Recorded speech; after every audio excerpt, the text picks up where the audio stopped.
Former Soros fund management investing chief said he's betting on a Trump rally as long as investors believe the ex-president can win the general election. And support is growing. Trump raked in $50 million at a fundraiser this weekend in Florida, nearly doubling Biden's recent star-studded gala in New York that raised $26 million.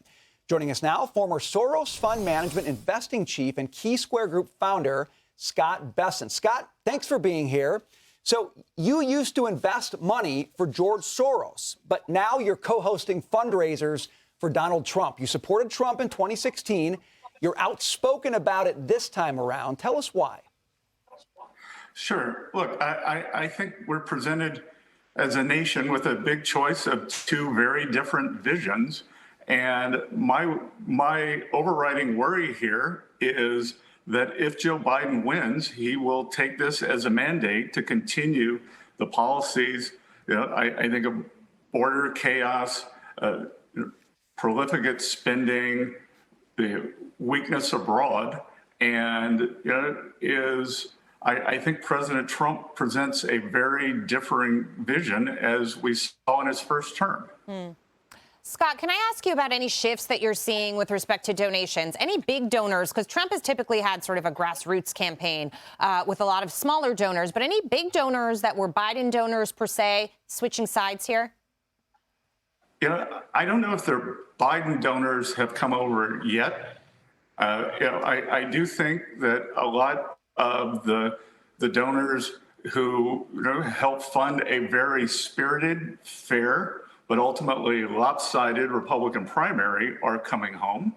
And, I think the more people, donors, big, medium, small, look at the comparison, I think that President Trump will pick up a further head of steam. Remember that he only got the nomination recently, and that Ambassador Haley, Governor DeSantis siphoned away a lot of money, again, in a very fair and spirited primary.